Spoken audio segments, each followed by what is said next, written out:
Ayat ini, jamaah yang dirahmati Allah Subhanahu wa taala, di antara kandungannya adalah yang pertama, Allah mengajarkan kepada kita bagaimana cara memujinya.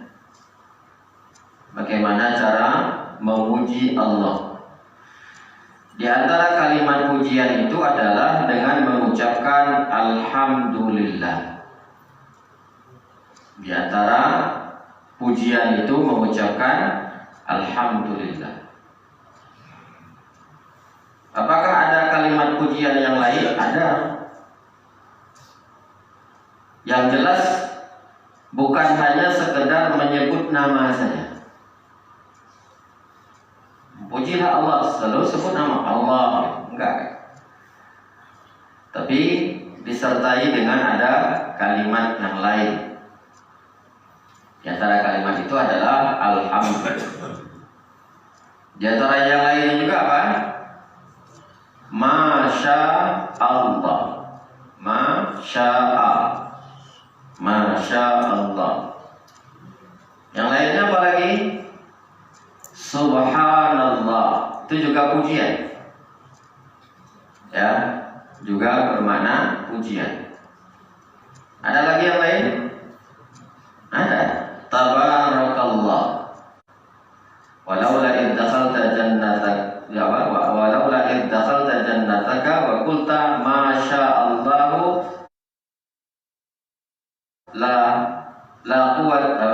la quwata illa billah. Itu masya Allah. Kalau yang tabarakallah itu ada hadis yang menjelaskan bahwa dulu pernah kita singgung kalau nggak salah di surat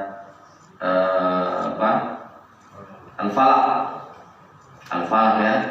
Kalau kita memuji orang lain atau ya memuji orang lain yang punya kelebihan supaya orang itu tidak terkena penyakit ain, maka dengan mengucapkan kalimat tabarakallah, masya Allah, tabarakallah. Nah itu adalah semuanya merupakan kalimat-kalimat pujian kepada Allah Subhanahu wa taala.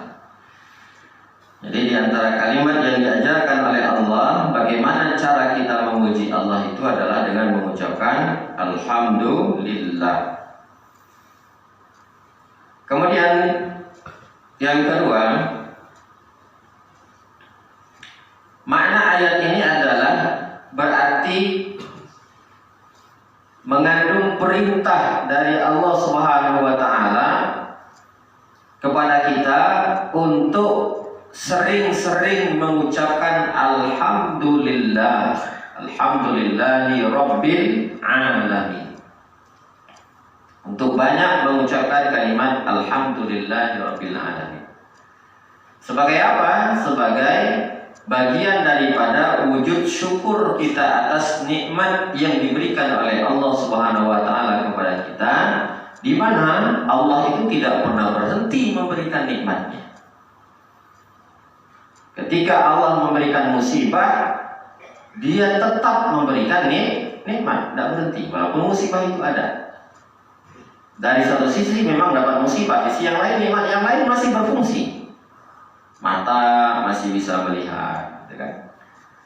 Mulut masih bisa bicara, masih normal lah kira-kira. Itu nikmat. Dan bahkan ketika kita bisa mengucapkan kalimat alhamdulillah itu sendiri adalah merupakan nikmat.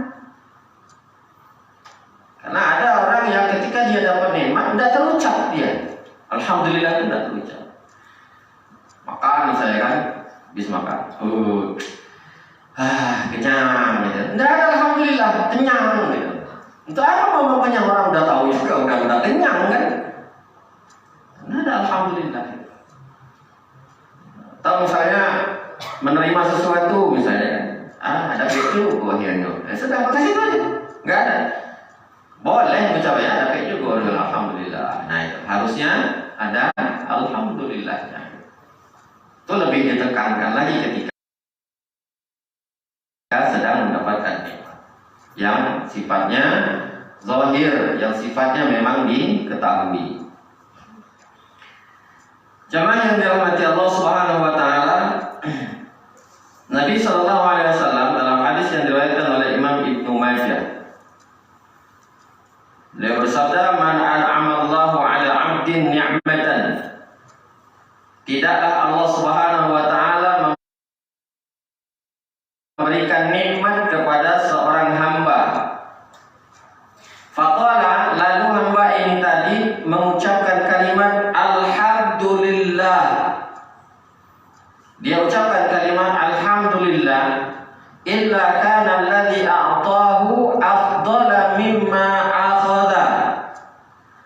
Kecuali bahwa apa yang sudah diberikan oleh Allah Subhanahu wa taala kepada dia akan menjadi lebih baik lagi daripada apa yang sudah diambil oleh orang tersebut.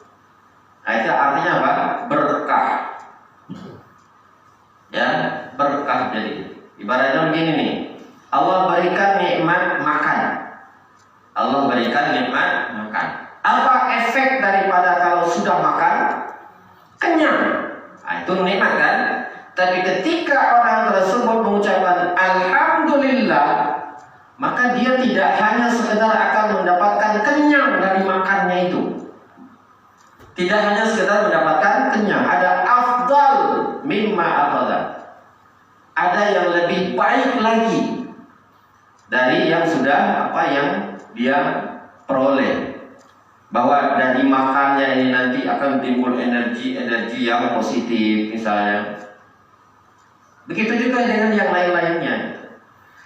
Dapat nikmat apapun, ketika dia ucapkan alhamdulillah, maka Allah akan berikan sesuatu yang lebih baik. Karena memang di surat Ibrahim ya, Allah Subhanahu wa taala menjanjikan la in syakartum la azidannakum. Kalau kalian pandai bersyukur, maka aku akan tambah. Ya, nambahnya itu tidak mesti harus nambah secara fisiknya.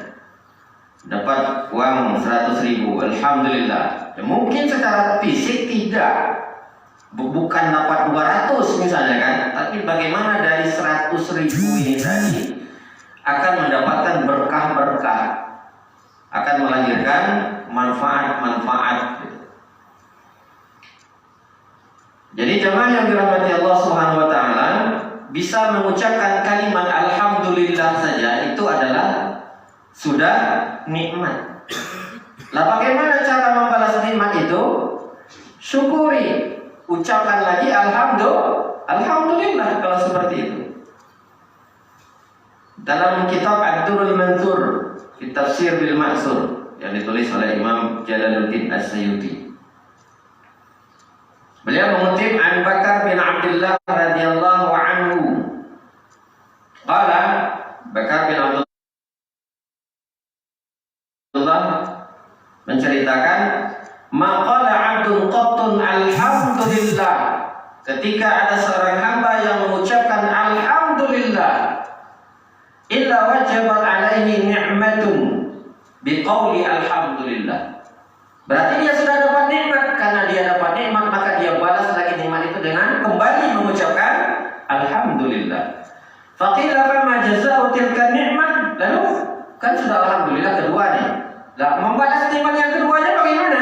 Qala jazaa'u ayyaqula alhamdulillah. Ucapkan lagi alhamdulillah. Faja'at ni'matun ukhra fala tanfad ni'amullah. Datang lagi nikmat yang ketiga, berarti baca lagi alhamdulillah. Maka idealnya sebenarnya kita ini tidak pernah berhenti mengucapkan alhamdulillah kalau begitu. Karena ketika kita mengucapkan alhamdulillah saja itu sudah nikmat. Belum lagi nikmat-nikmat yang lain. Nah, tapi memang itulah tadi, bahwa bagaimana pujiannya kita, syukurnya kita kepada Allah itu tidaklah sebanding dengan besarnya nikmat yang sudah diberikan oleh Allah. Maka yang Allah minta itu bukan membalas. Untuk bersyukur kita masih jauh dari kategori sempurna. Karena idealnya tadi seperti itu. Baru mengucap saja kita masih kurang. Ya, apalagi ketika itu dituntut untuk menggunakan nikmat itu dengan semestinya. Yang ketiga, Allah Subhanahu wa taala memuji dirinya sendiri, bagaimana tadi yang sudah kita singgung, karena memang Allah Subhanahu wa taala itu pantas untuk dipuji.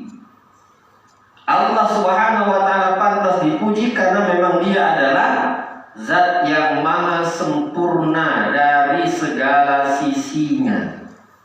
Kita memuji orang kaya, Allah maha kaya. Kita memuji orang yang pintar, Allah maha pintar.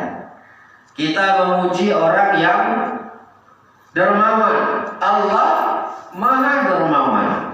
Kita memuji apa lagi? Orang yang baik, apa namanya itu, orang yang bagus rupa. Allah juga jamil, innallaha jamil yuhibbul jamal. Allah itu indah dan Dia juga menyukai keindahan. Jadi semua kesempurnaan yang dimiliki oleh manusia itu dimiliki oleh Allah. Ketika makhluk Allah saja itu pantas untuk dipuji, apalagi terhadap Allah Subhanahu wa ta'ala. Adapun kalau kita memuji diri kita sendiri, maka itu terlarang, tidak boleh, haram hukumnya. Dalam istilah agama disebut dengan apa ini? Memuji diri sendiri. Bisa ujub, bisa riya, bisa takabur, tergantung mau dibawa kemana. Kalau ujub itu hanya kita yang tahu. Memang adik saya tidak. Nah itu ngomong sendiri nih, namanya ujub. Ya, ujub namanya itu. Terus ngomong di depan orang. Kalau tidak sayo tuh, kalau tidak sayo itu sudah berarti ria. Ria. Terus meremehkan orang lain. Nyoto kalau ada apa-apanya, saya kemarin, itu sudah takabur namanya. Nggak ada yang benar. Kalau memuji diri sendiri tidak ada yang benar. Ya. Memang kita punya kelebihan, tapi ketika kita ingin memuji, cara memujinya bagaimana? Puji Allah yang sudah memberikan kelebihan itu kepada kita. Kalimatnya adalah Masya Allah, la quwwata illa billah. Itu di surat Al-Kahfi ya. Diajarkan oleh Allah. Ketika kita memuji sesuatu yang yang membuat kita menjadi senang, dan itu adalah milik kita, apakah yang berada pada diri kita, pada harta kita, pada keluarga kita, maka kalimatnya seperti itu. Ya, Masya Allah, Tabarakallah. Jadi kalau memuji diri sendiri itu dilarang oleh Allah Subhanahu wa ta'ala. Allah Subhanahu wa ta'ala mengingatkan, fala tuzakku anfusakum huwa a'lamu bimanittaqo. Jangan kamu merasa dirimu suci. Jangan kamu merasa dirimu suci. Karena Allah lah yang lebih tahu tentang siapa hakikat dirimu yang sebenarnya.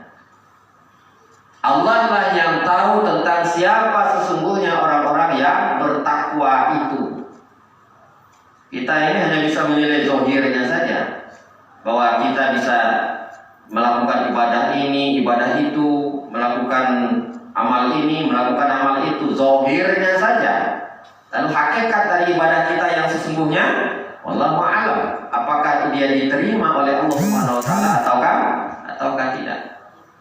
Di antara contohnya misalnya Nabi Shallallahu Alaihi Wasallam memberikan sinyal, ada orang yang sudah berpuluh-puluh tahun, 60 tahun bahasanya itu kalau saya nggak salah kan, dia sholat tapi ternyata 1 rakaat pun dari sholat itu tidak ada yang terima. Nah, coba bayangkan, berpuluh-puluh tahun tapi tidak ada yang diterima. Nah, terus apa yang dibanggakan? Terus penyebabnya apa itu Ustaz? Di antara penyebabnya itu adalah bahwa dia sholatnya itu yutimmu ruku'ahu wala yutimmu sujudahu. Dia bisa jadi rukuknya sempurna tapi sujudnya tidak. Atau kebalikannya, yutimmu sujudahu wala yutimmu ruku'ahu. Dia menyempurnakan sujudnya tapi tidak menyempurnakan rukuknya. Artinya apa? Masih banyak yang kurang rukun. Terganggu rukun sholatnya. Sehingga akhirnya apa? Tidak diterima, tapi dia sholat.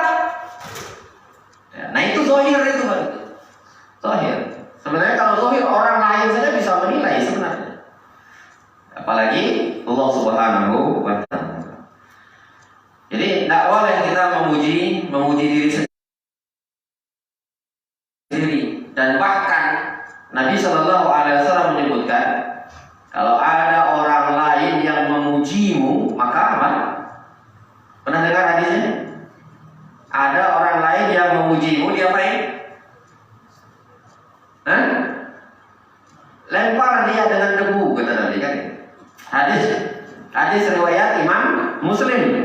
Idza ra'aitumul maddahin fahsu fi wujuhihim turab.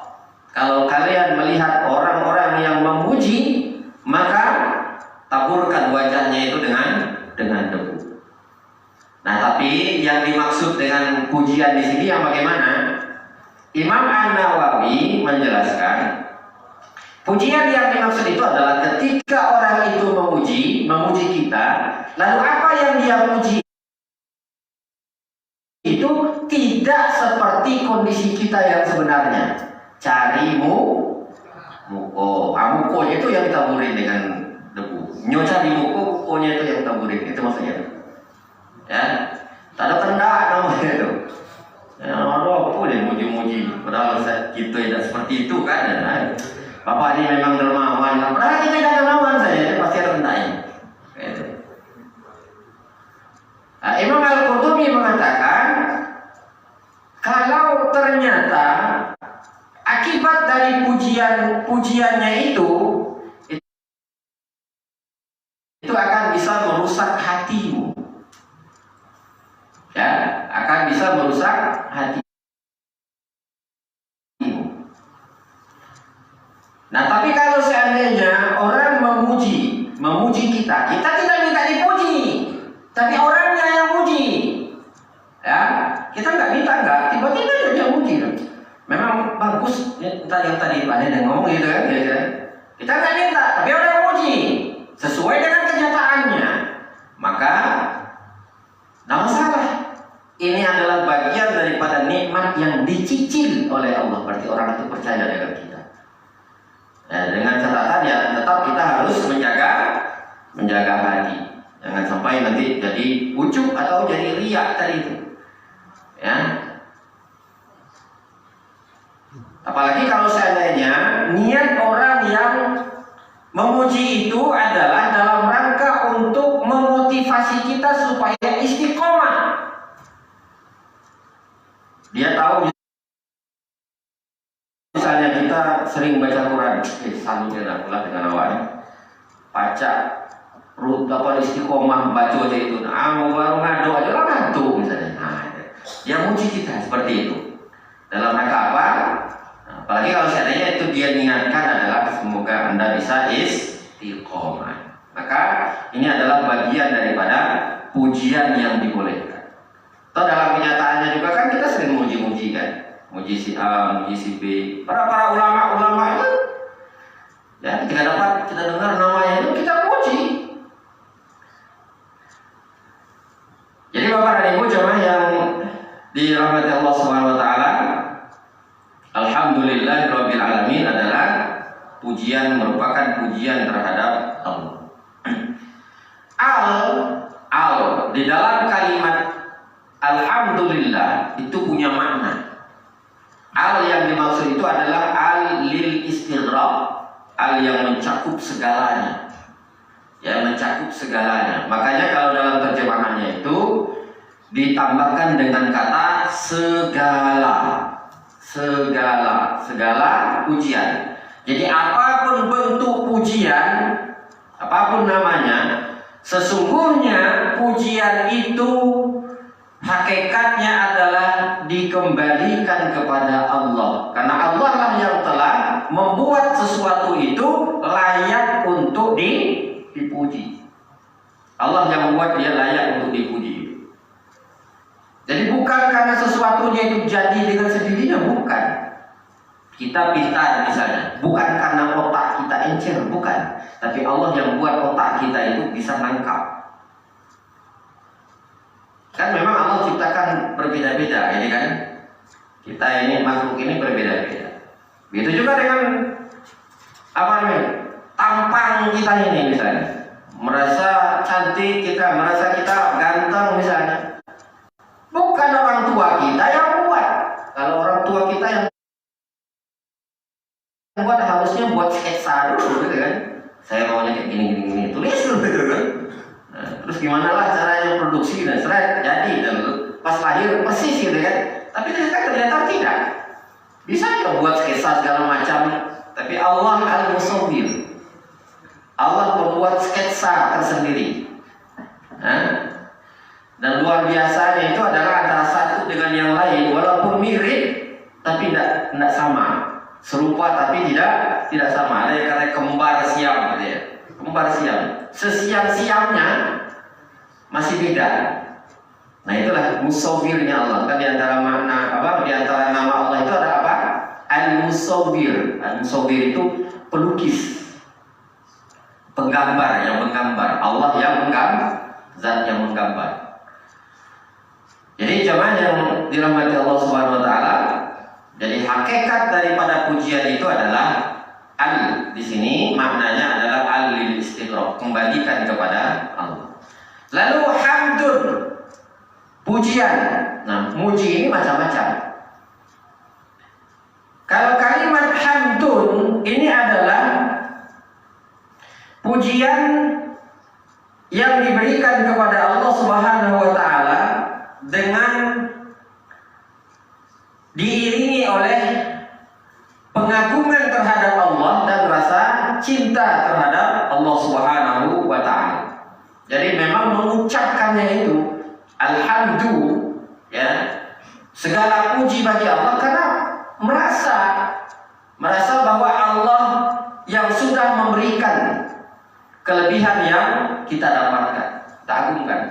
Tapi kalau seandainya memuji bukan karena rasa pengagungan terhadap Allah atau terhadap sesuatu atau terhadap seseorang, maka kalimatnya bukan hamdun, tapi agak sedikit diputar hurufnya itu. Al-madahu. Kalau hamdun itu ha mim dal. Ha mim dal. Itu pujian yang sifatnya memuji karena keagungan dan diiringi oleh rasa cinta. Tapi kalau memuji sesuatu karena ada maunya, itu kalimatnya diputar dikit hurufnya itu. Kalau tadi ha mim dal, kalau yang ini mimnya duluan, ha-nya belakang. Mim dal ha, madaha. Kalau tadi hamidah, ha mim dal, kalau ini mim dal ha. Nah, itu beda. Sama-sama pujian itu. Sama-sama pujian. Al-madahu, pujian. Tapi pujian yang sifatnya yang kedua ini adalah pujian bukan karena ketulusan hati, bukan juga karena kehebatan orang yang dipuji, tapi pujian karena ada maunya, atau juga mungkin karena saking takutnya itu, ya, karena saking takutnya. Panggil oleh atasannya, dimarahin, benar nggak saya? Iya Pak, benar Pak. Ngomong-ngomong Pak atasannya benar. Benar yang dimaksud itu adalah memuji karena takut. Nah, itu namanya madhun, bukan hamdun. Ya, madhun dengan hamdun ya beda-beda sedikit lah, putar-putar akhirnya maknanya bisa jadi berubah. Ya. Alhamdulillahi. Jadi semua pujian itu hakikatnya adalah hanyalah milik Allah. Kita adalah makhluk yang sesungguhnya tidak layak untuk dipuji. Rabbil alamin. Nah, ini Rabb kemarin sudah kita singgung ya di surat An-Nas. Qul a'udzu bi rabbin nas. Rabb di sana. Rabb itu kalau kita biasa menerjemahkannya dengan kata Tuhan. Dengan kata Tuhan. Rabb. Rabbil alamin, Tuhan semesta alam. Nah, pertanyaannya, Tuhan yang bagaimana? Nah, Rabb itu memiliki 3 makna sekaligus. Dia punya 3 makna sekaligus. Kalau yang di terjemahan ini, Rabb itu biasanya apa? Terjemahannya coba saya lihat dulu. Quran di surat Al-Fatihah ya. Nah, Rabb di sini diterjemahkan dengan menyebut nama Allah yang maha apa? Segala puji bagi Allah, Tuhan semesta, ya Tuhan saja. Jadi Rabb ini diterjemahkan hanya dengan kata Tuhan saja. Nah, sekarang Tuhan yang dimaksud itu Tuhan yang bagaimana? Jadi Tuhan yang memiliki 3 nama sekaligus. Yang pertama adalah Al-Khaliq. Al-Khaliq, pencipta. Yang kedua Al-Malik, pemilik. Dan yang ketiga adalah Al-Mudabbir, pengatur. Jadi 3 sekaligus ini. Dia yang menciptakan, dia yang memiliki, dan dia yang mengatur. Jadi kalau disebut Rabbil Alamin, Allah yang telah menciptakan, yang menjadi pemilik sekaligus yang mengatur semua yang ada di alam ini. Itu namanya Rabbil Alamin. Kalau kita tidak bisa 3-3-nya. Tidak bisa 3-3-nya. Paling kuat mungkin 2, paling kuat. Yang memiliki, yang memiliki, dan yang mengatur. Yang membuat belum tentu. Ya. Ada orang yang bisa membuat, tapi belum tentu dia yang jadi pemiliknya. Contohnya apa? Dia membuat hotel. Siapa yang buatnya? Para tukang. Tukang itu yang buatnya kan? Tukang para. Terus apakah hotel itu jadi pemiliknya si tukang? Tidak. Ada bos yang punya. Ya. Jadi dia yang buat, tapi dia tidak jadi pemiliknya. Ada juga yang memiliki, tapi belum tentu dia yang buat. Dia tuh jadi pemilik, tapi belum tentu dia yang buat. Contohnya apa? Ya kendaraan kita itu misalnya. Kita jadi pemiliknya, karena memang sudah kita beli kan. Motor kita, mobil kita, udah kita punya. Tapi siapa yang buat? Apakah kita yang merakit? Ternyata tidak. Bukan kita yang buat, masih orang lain. Ada juga yang ngatur. Dia yang ngatur, tapi dia bukan jadi pemiliknya. Apa contohnya? Tukang parkir. Tukang parkir. Maju. Kiri. Dia yang ngatur tuh. Dia yang ngatur. Ternyata semewah-mewahnya kendaraan yang dia parkir paling kuat dapat 2.000. Itu di umum gitu ya, di parkir umum. Nah, kalau dipakai parkir khusus mungkin ada 2.000 kadangnya. Jadi kalau di bandara satu jam pertama 6.000 ya, 6.000 gitu. Paling itu aja. Tapi dia bukan jadi pemilik daripada kendaraan. Jadi dia yang ngatur, tapi dia yang bukan pemiliknya. Nah, Allah Subhanahu Wa Taala dia sekaligus 3-3-nya ini.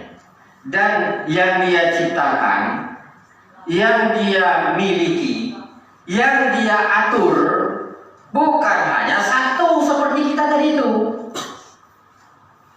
Bukan hanya jadi pemilik rumah atau pembuat rumah atau pengatur jalan raya misalnya. Bukan. Dia pencipta, pemilik, dan sekaligus mengatur semua yang ada di alam ini. Kapan angin harus bertiup? Kapan? Kalau angin bertiupnya juga diatur tuh.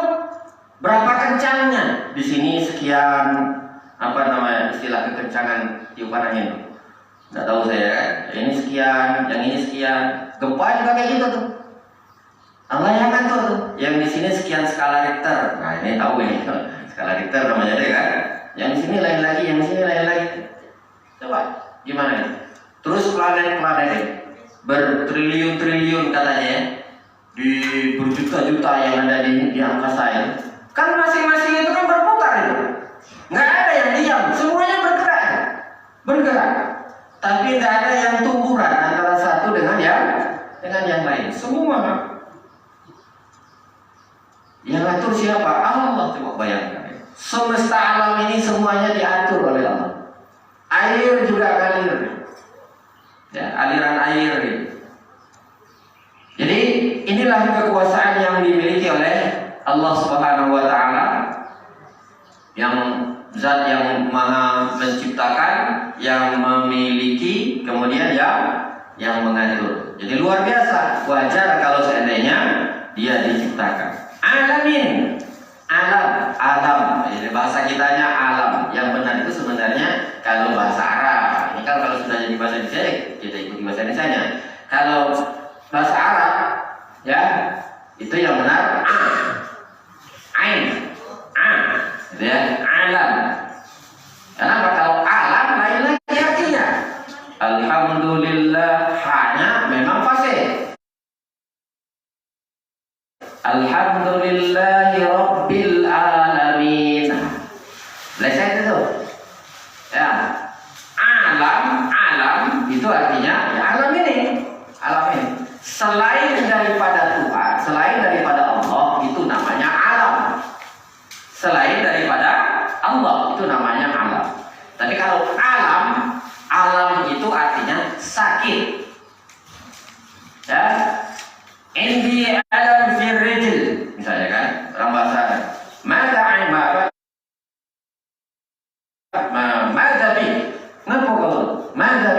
indi alam fil rijl, kaki saya sakit. Alam itu artinya sakit.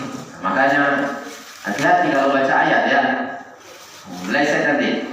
Ya, artinya jadi berubah. Makanya dalam bahasa Arab itu ada fasohah namanya itu.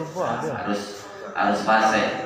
Nah, dari alif sampai ya itu dipaskan dulu bacaannya itu. Mana yang ha, mana yang kho, mana yang ha. Ya, mana yang da, mana yang za, mana yang to, mana yang zo, mana yang to.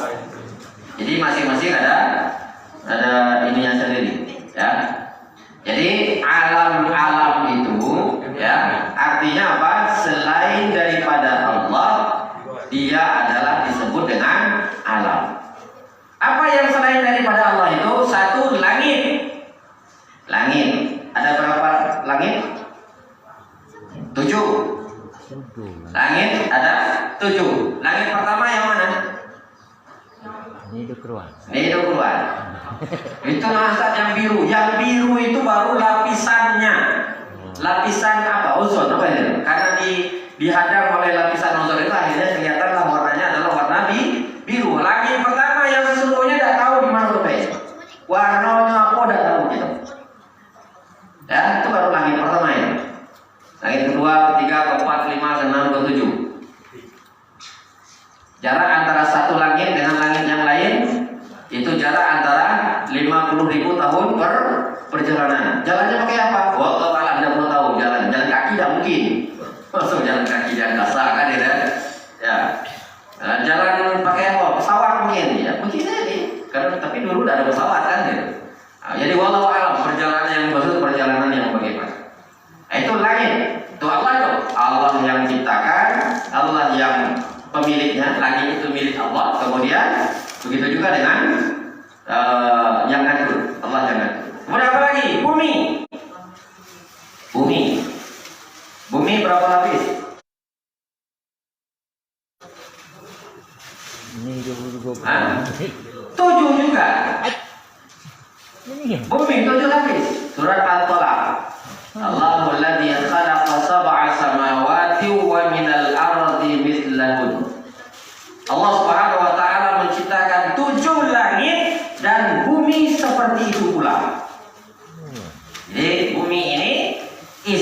7 lapis. Itu Allah tuh yang ciptakan itu. Luar biasa hebatnya kan? Allah yang ciptakan. Kemudian apa lagi yang disebut dengan alam? Apa yang ada di langit. Apa yang ada di langit? Apa isi langit itu? Tidak tahu juga. Yang jelas malaikat di situ ya. Apa yang ada di langit? Itu Allah yang ciptakan. Kemudian apa lagi? Apa yang ada di bumi? Apa isi bumi? Semuanya ciptaan Allah. Ya, semuanya ciptaan Allah. Baik yang sudah pernah ada maupun yang belum ada. Yang belum memang ada, yang belum ada. Ada lah. Itu tanaman di sini belum ada misalnya kan apa tanaman? Pohon palem. Nah, sekarang bijinya, biji ditanam ada palemnya. Itu Allah yang ciptakan tuh. Berarti dulu tidak ada di sini diadakan. Jadi apa yang ada di bumi itu juga alam namanya. Kemudian yang berikutnya adalah apa yang ada di antara langit dan bumi. Awan itu di antara langit dan bumi, udara dan lain sebagainya. Ini termasuk jaringan-jaringan telepon itu. Semuanya adalah ciptaan Allah. Jadi dimanfaatkan oleh manusia. Nah, yang terakhir baik yang diketahui maupun yang tidak diketahui. Jadi inilah yang disebut dengan alam.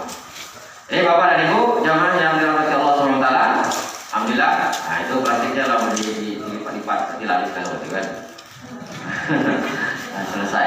Setengah jam lah lewat tapi ini kan. 1 jam belum nyampe ya, Pak. Baik, Bapak dan Ibu jamaah yang dirahmati Allah, inilah yang bisa kita sampaikan. Insya Allah nanti di berikutnya ya kita sampaikan tentang kapan kita dianjurkan atau diperintahkan secara khusus untuk mengucapkan Alhamdulillah. Kalau kemarin mengucapkan Bismillah. Nah, yang nanti kita kapan secara khusus ya. Kalau secara umum tadi itu seharusnya tidak pernah berhenti. Seharusnya itu kan. Nah, tapi ini ada momen-momen khusus di mana kita diperintahkan untuk mengucapkan Alhamdulillah. Insyaallah nanti Allah panjangkan umur kita masih dalam kondisi sehat ya. Saya buka di YouTube katanya di Rusia ada lagi varian baru gitu. PPKM di Rusia. Mudah-mudahan panjang umur dan tetap dalam kondisi sehat kita semua sehingga kita bisa bertemu nanti di kesempatan berikutnya. Subhanakallahumma wa bihamdika asyhadu an la ilaha illa anta astaghfiruka wa atubu ilaik. Wabillahi taufiq wal hidayah. Assalamualaikum warahmatullahi wabarakatuh.